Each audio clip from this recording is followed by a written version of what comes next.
Here is a tale of a future that never was. Of a night that never dawned. Looking at the small, lifeless body beside him, Robert Kendo turned the gun towards himself, when the sound of his radio stopped him from pulling the trigger. The voice of an old friend crackled through. "Robert, partner, please respond. I've secured a chopper to get us out of here. Rendezvous ASAP. I'll hold position here until you arrive." That guy had always been stubborn. After he'd made up his mind, he wouldn't hear anything different. "Forgive me, Emma. Daddy's got to go." Robert stood up. There was no time to mourn. How incredibly serious. Welcome, everybody, to Resident Evil 2 Ghost Survivors. Someone's been a bit good boy to Mr. Raccoon, clearly. Yes, so we got a fat little raccoon on our heads, and we're about to shoot some special zombies that explode poison fart gas. Oh, so these just straight up poison you, so you need a blue herb? Yep, and good old Robert Kendo here, man with apparently Eastern heritage, somewhere in him, underneath all that chub. He starts with a blue herb, and he's got his shotgun. Ah. Welcome, everybody, to the final DLC. I'm pretty sure they're not going to make anything else for Resident Evil 2. This is the final Considering set. they're not doing anything else for DMC 5, yeah, that seems like a safe bet. Yeah. This is the final set of DLC content, arcade mode weirdness from Capcom for Resident Evil 2. I have to admit, I worry for the raccoon's face when you're climbing down the ladder. Don't worry, he's fine. We're gonna see this through to the end with our raccoon pal. You don't, for the record, you don't start with the raccoon. He doesn't just have a raccoon on his head.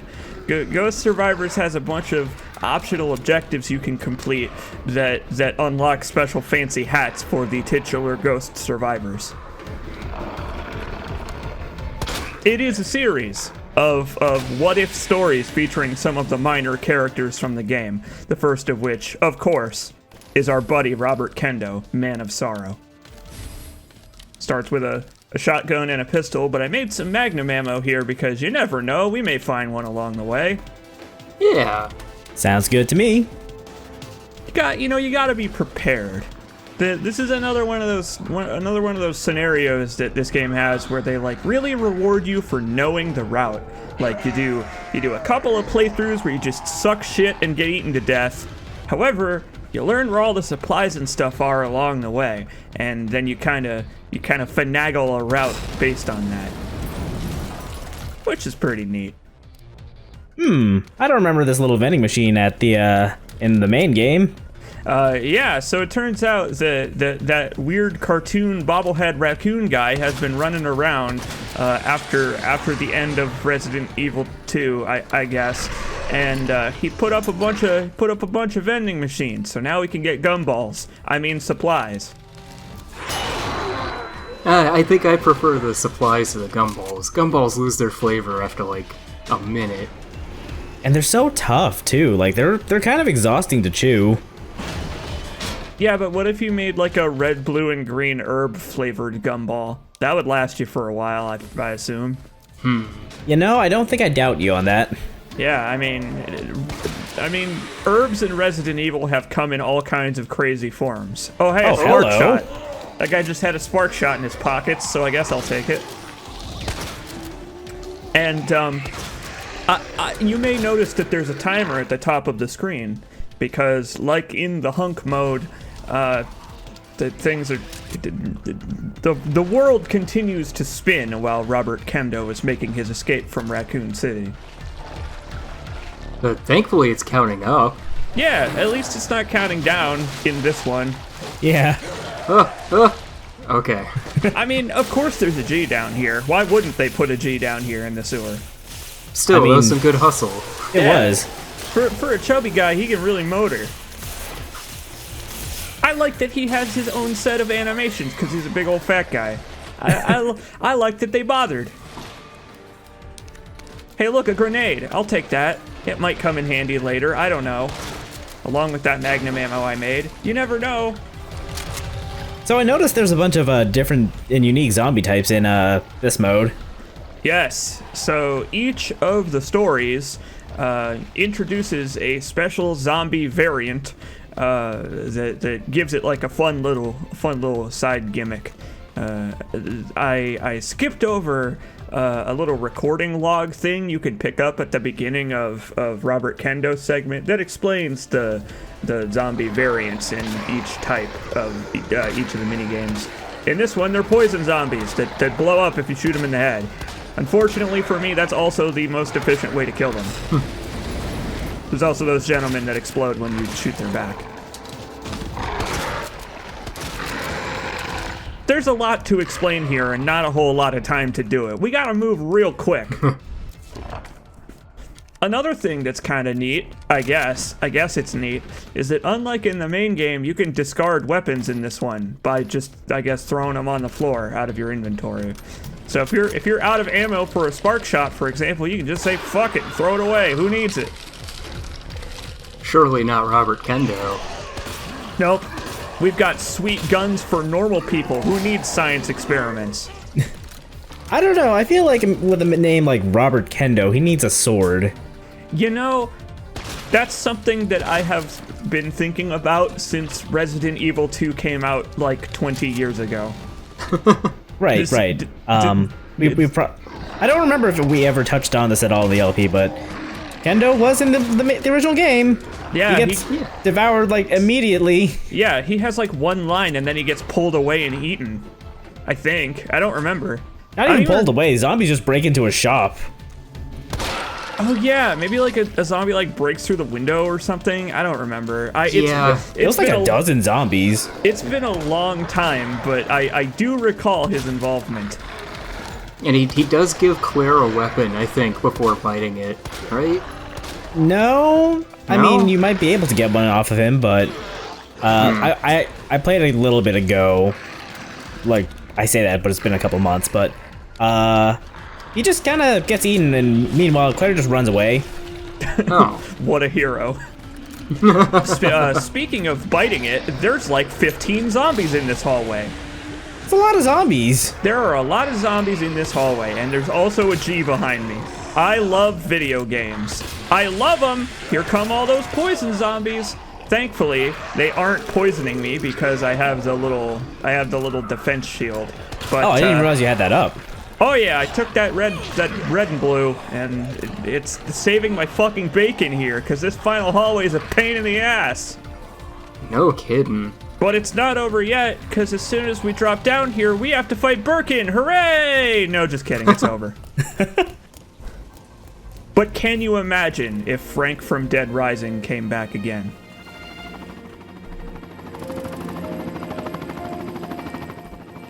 We did it!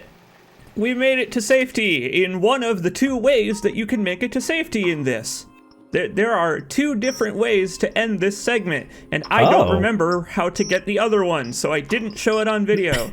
You should play the Ghost Survivors DLC because it's free and it's also very fun. I'll take you to meet your special someone. Catherine Warren simply believed Irons' words. He was a gentleman, and the chief of police after all, not to mention a good friend of her father, the mayor. However, after he lured her to the orphanage, he let the mask slip. Do you know, I think you may become my greatest work. She fell into despair as she heard the words. But fate was on her side. She took the jail cell keys from her would-be killer and made up her mind. I have to go. I have to rescue my love, Ben. Catherine, this is a sneaking mission. All fancy pants hats are to be procured on site. Welcome everybody to the second of the side stories, starring the mayor's daughter, who is alive and facing immortal zombies who cannot be killed, which is awesome. Oh. Yup, these fuckers. They're wonderful. I love them. I only am sort of joking when I say that. This one's gimmick is pretty interesting, because it kind of forces you into combat. You have to figure out the most efficient way to kill the zombies to move forward. Because all this poor lady starts with is a sweet revolver that we nicked from Irons' corpse. Fuck you, Irons! It's the same one Claire has at the start of the game. Yeah, I guess Claire dropped it at some point. I mean, by then she was probably using like the actual pistol. Probably. She brought the anti-tank rocket launcher and just left the revolver behind. Yeah. Yeah. I imagine that this just exists in a universe where Leon and Claire cheated their way through the game. Probably, yeah. I notice you're displeased with that, man. I was one bullet short and I had to reload. So this, I kind of amazed myself at this one. The Robert Kendo Ghost Survivors part took me like almost an hour and a half because it's so difficult, but this one is a little bit shorter. However, they still cram a few fun and pleasant surprises into it. But I did it in like 15 minutes and I felt like a really cool badass. Can't believe you didn't take the chemical flamethrower with you. Well, you're supposed to use it on this bus full of zombies, but I have this instead, so... Well, that works too. Yeah, let me just wade my way through this giant blanket of zombies I've coated the floor in. Oh no! Oh no! They're so nasty looking. I hate them. They're like grody aliens. They got some real bad chompers on them. Yeah. You know, they actually kind of remind me of the Orphan of Cause a little bit. All they need is a yo-yo placenta to smack you around with. No thanks. Yeah, I'm good. Yeah. So, how many tries did it take you to get this, CJX? Like 17? You know, it only took me a couple, surprisingly. I expected this to give me a lot of problems. Oh, jeez. Apparently the Lickers are enjoying some sweet basketball time. You know, getting their b-ball on. But I'm not interested in that, so I saved a super revolver shot for getting the fuck out of here. Watch this drive! Oh! How the fuck? Yeah! I am a golden god! Bravo! I can't believe I dodged that. I was mashing the sidestep button. So these super zombies cannot die, or at least they don't die real easy. You have to really pump bullets into them. You have to really hate them in order to kill them. But they do get stumbled like normal zombies, so getting them out of your way is not an impossible task. Yeah, so just do that thing that I know I've been saying all LP, and you know, just stun and move on. Yeah, exactly. Yep. One shot is all you need. Just make them stumble, and then, you know, you get attacked by 1,000 dogs. How did they even get up here? You're about to see that the fence over here is closed, so I don't know how they even got here. Maybe they jumped over. I mean, if there are at least in Claire's story, you can see dogs like attempt to climb the fence. Maybe they scaled the fence then. Maybe they're super excited to play basketball with the Lickers. Maybe somebody else locked them in. Yeah, you know, maybe this is, because these are all what-if stories, maybe this is an alternate continuity where, like, Claire and Leon had to deal with all this bullshit. And they decided to trick the dogs into that gated area and close them in. Right, exactly, yeah. I mean, that's the best way to deal with a rowdy dog, is to lock it in a room where it can't bother you. I believe it. Oh, you did the thing. I have no idea how to do that, but yeah, I did it on accident there, and I was like, yeah, I can't believe this is going so well. There's a Resident Evil 2 Mythbusters kind of thing on YouTube you could watch that explains how to do it, but it's really finicky. Yeah, I like, half the time when it starts to do that, the zombie just knocks me over and I get eaten. Oh no. So, Oh no.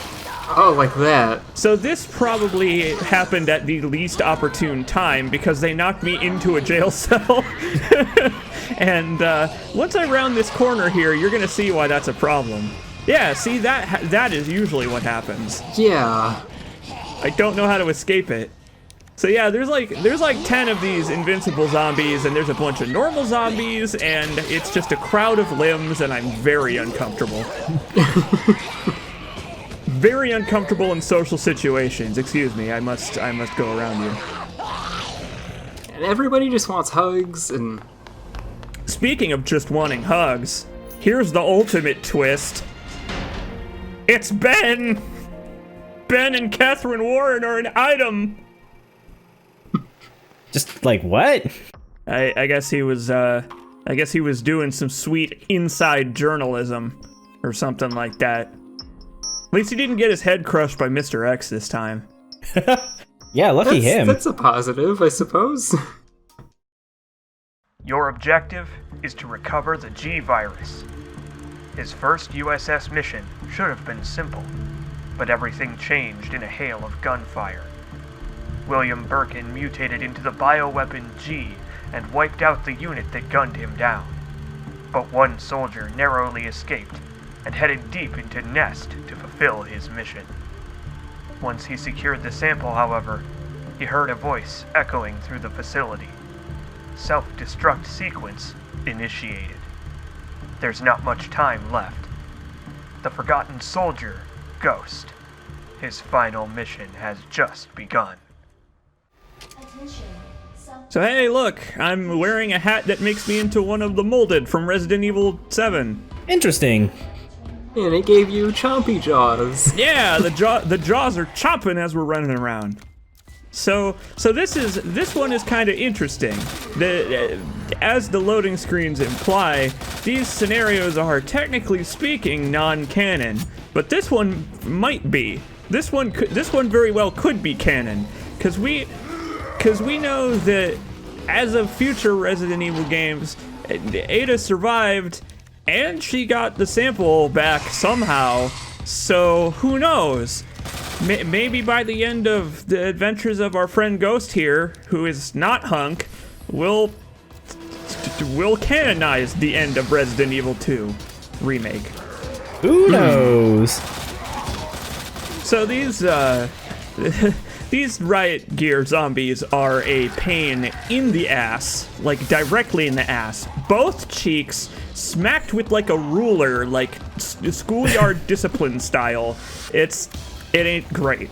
I feel like they have too much armor to really feel any pain back there. Yeah, they do have nice, heavily padded butts, and also the rest of them. So I kind of have to play this like I played the h.u.n.k episode that we did a while back, where I just kind of have to kneecap them and move on while they fall over, because it's really not worth it to try and kill any of these losers. Also, there's plants everywhere. If you spend too long in a room, a bunch of plants fall down on your head. Oh man, that counted as one big room too, didn't it? Yeah, it's a bunch of bullshit. It's a bunch of bullshit garbage. Oh, that's great. Also, another room completely jam-packed with zombies. Fuck all this! In case you were wondering, the plants are immune to flashbangs. Because of course. You know, I had never considered that before. Yeah, they don't have eyeballs, so they don't give a shit.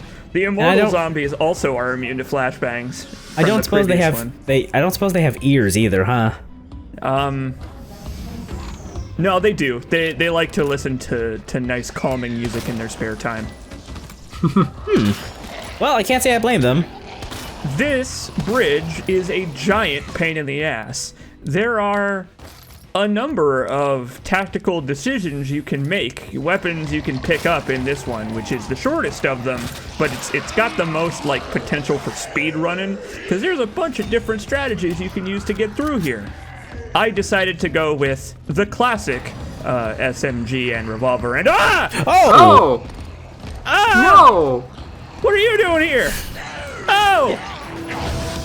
You know, I think you're really missing out here by not having Speedo Mr. X installed.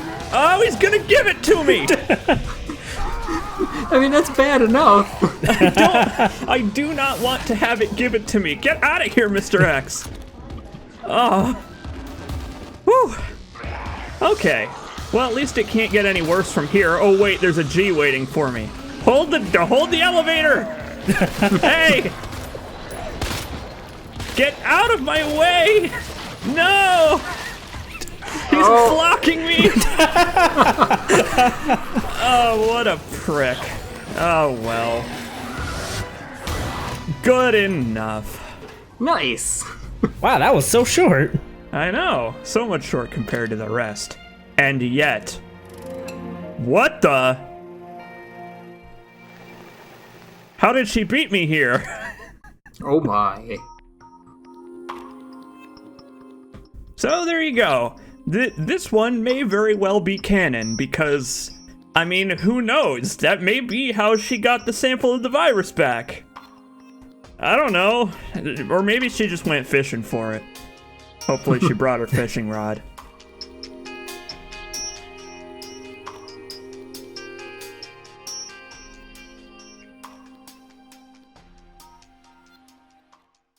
And now he's trapped with Mr. X for all of eternity.